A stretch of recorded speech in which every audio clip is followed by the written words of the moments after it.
Hi, my name is Nima. I'm originally from Somalia. I came here with my mom and my 6 siblings back in the early 90s as a refugee. My son Mahmoud opened my world for me.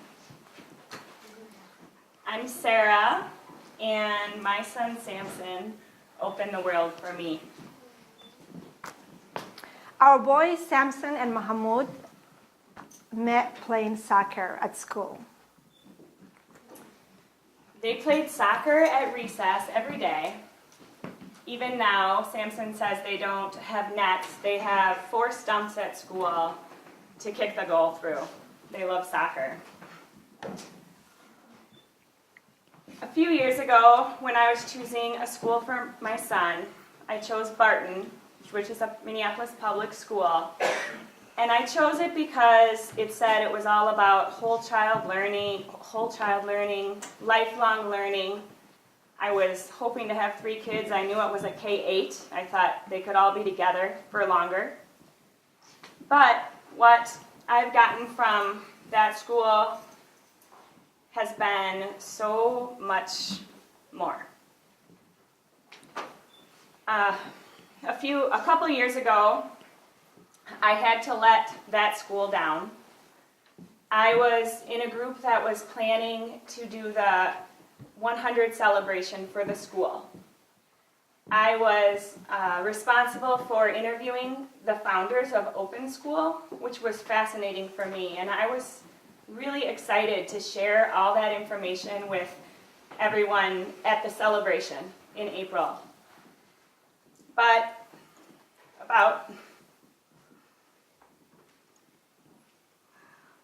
about a week before, I was at the Children's Museum with Juna and Leave, my youngest, and I was coming out of the museum, and I was in St. Paul, and across the ticker tape it said, 2 killed at Lackland Air Force Base. At the time, honestly, I didn't think a lot of it. I knew that my friend Abby, that her husband worked there, but I really actually just went on with my day. But then later I found out that my friend Abby, it was her husband Bill, he had been shot. So a couple days later I was at church sitting and she called me and she said, "Can you come to Texas? Can you be with me? I need you here in Texas." So of course I said, yes, I'll be there. So I don't remember much from those couple days. I just knew that I needed to leave. I had to leave the Barton celebration. I had to leave all those interview notes. They're actually still in a notebook at home. I had to leave my husband and our 3 young kids. I left them with books I made that said, "Mommy goes to Texas." And I got on the plane. When I got there, I didn't really know what to do. I wasn't an expert in grief. I didn't know how best to support Abby, but I knew I was there. But I was also worried about what was going on with my family back in Minnesota. I had never left my youngest overnight, so I was feeling worried. When I called my husband, I said, "How are things going?" And he said, "They're going great." Nima came over, and she took Samson to play soccer with Mohammed at Pearl Park. She wanted to give me a break, get Samson some fun while you're gone.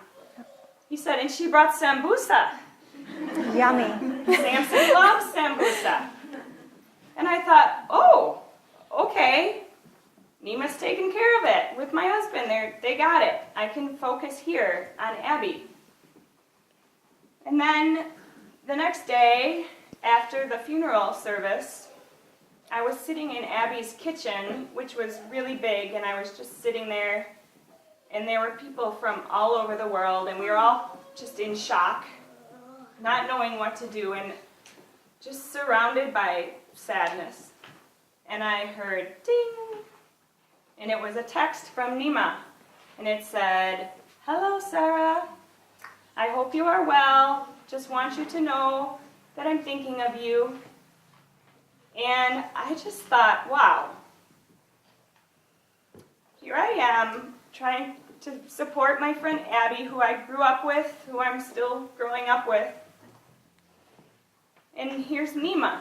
She's not part of my past or my religion or my culture, but she knows just what my family needs right now and just what I need right now. And I thought right then, with my broken heart, that it was also open, and that our boys, that they opened a world for us.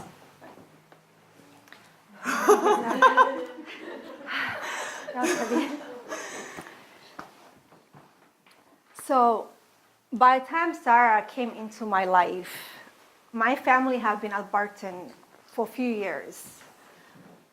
At this point, none of the white parents were my friends.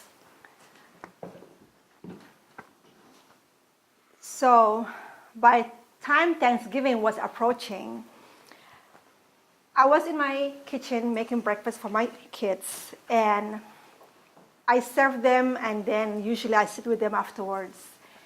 And they came to me and they said, "Mommy," actually they say mother, that's how they talk, "Mother, Mother, you know, Thanksgiving is coming up." I said, "Yeah." And I said, "Yeah, it's coming up. We're going to do Black Friday shopping like we usually do." And they said, "You know, I understand we celebrate Eid and Ramadan. That's our culture, our religion. We have our own holidays because we are Muslim." And so they said, "But those holidays, school is in, you are working, you have to take time off work and take PTO, we have to miss school. And it's not really the same as when everybody's home Thanksgiving and everybody has the day off." And so they said, "We understand we don't celebrate Christmas or Hanukkah because of the religion differences, but my kids argued that Thanksgiving is American culture, it's American holiday." And let me tell you, my daughter Mona over there, she will write a persuasive letter just to get her point across and will convince you if she has to. And she was in debate last year, not this year, but anyway. And I have another one that's older than her and two younger boys, Mahmoud and Abdullahi. So it was the four of them against me, so there were no escaping. So we're having our meal, and I said to myself, "Okay, you guys do have a lot of valid points. I mean, you were born in America, you guys are Americans, and Thanksgiving technically is not a religion holiday, it's an American holiday. So, okay, why not? I'm convinced."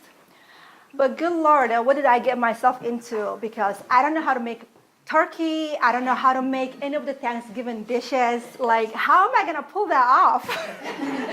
Remember, I came here as a child, but my mother taught me how to make all sorts of Somali dishes. So I'm confident in making Somali food. I can serve you guys all. But how am I going to make Thanksgiving meal and turkey and all of the other good stuff? And my kids were very serious about experiencing the whole full-blown Thanksgiving meal. They did not want Somali food served. There was no cheating. So then that's when my friend Sarah came into my rescue, and she extended an invite to my whole family.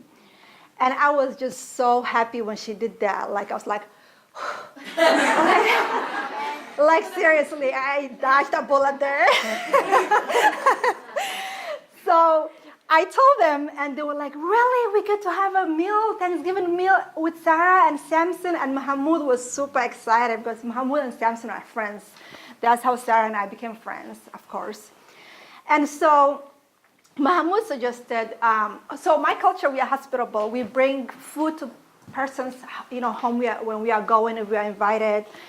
If one of you come to my house, whether you like it or not, I'll serve you a tea. I don't even ask you. I'll just serve the tea and expect you to drink it. If you don't like it, take one sip at least. So we brought sambusas. And those of you who don't know what sambusa is, it's a little triangle, and it has a meat inside, and it's Somali flavors. And it comes in veggie and meat, but we mostly serve in meat. And so we brought that to the event, to the Thanksgiving meal. And as we are driving, I can hear them asking me like a million questions, asking each other, is there going to be a prayers, you think? Do you think, how's it going to be? They were so curious because they only seen on TV Thanksgiving meals, but never really experienced it. Anyway, we walked into Sarah's home, and my daughter Muna gets out of the car anxiously with her tray full of sambusa. And then Samson comes running to us. He saw us from the window of their house, and he came running to us, greeting us. So it was so beautiful. As we walked in, I noticed Sarah worked really hard. And her house is not huge. It's cozy, but it's full of life, really. So she put multiple tables together, and it has a white cloth, and there were assigned seats with, I think your kids made the name tags. Yeah, name tags. Our boys were put next to each other. At her family, it was her mother-in-law, her brother-in-law, her husband, and her kids, her 3 kids. So it was just, when we walked in, we were greeted by everybody. We sat for a little bit before we ate, and I noticed a few things. I took note of it. I noticed the mother-in-law was in the kitchen sometimes, doing stuff. I'm like, okay. Because in my culture, mother-in-laws usually kind of sit and lay back, you know? Right? Would you say that? I'm like, okay. I'm like, is that your mother or that's your mother-in-law? She's like, no, that's my mother-in-law. I said, okay, interesting. Noted. So she was like, doing stuff in the kitchen, and the husband was also like doing stuff. He was serving, and Sarah was kind of just chill, laid back, doing stuff too, but she was kind of entertaining me, We were talking, and we were just like, Yeah. And I'm like, interesting, because usually if that was the other way around, I would be the one that's like mostly trying to run the show, culturally speaking. In my experience, okay? Muhammad might have a different experience. I don't know. Anyway, so finally we sat and we started eating, and the turkey was so yummy, and it's just the pies the mother-in-law baked was so delicious. And Samson over there, of course, who's very truthful and, very like outspoken, told his grandma, this is not grandma's best. She kind of smiled, and she was like, he told me that earlier. We thought it was delicious. Anyway, we sat, we ate, we enjoyed. It was, before we start eating, I must say, everybody said what they were thankful for. And here's the thing, at that moment, I was thankful for many things. My kids being healthy, me being healthy, having opportunities that maybe perhaps other people don't have. But at that same moment that I was sitting, I was thankful for experiencing our friendship and experiencing, like, here is this white family, not Muslim. I'm from Somalia originally. My kids were born here, but we are Muslim, and 2 families coming together, and it was just so surreal and so refreshing, in this time. And I wanted to cry inside of me, but I was trying to keep a face. I was just trying to smile, and it was so lovely. And the mother-in-law and the brother-in-law never had sambusas before, so they could experience part of my own culture. So it was 2 cultures coming together, experiencing one another, and just being there for one another, welcoming one another, accepting for one another for who they are. So for us to experience that was amazing. Thank you.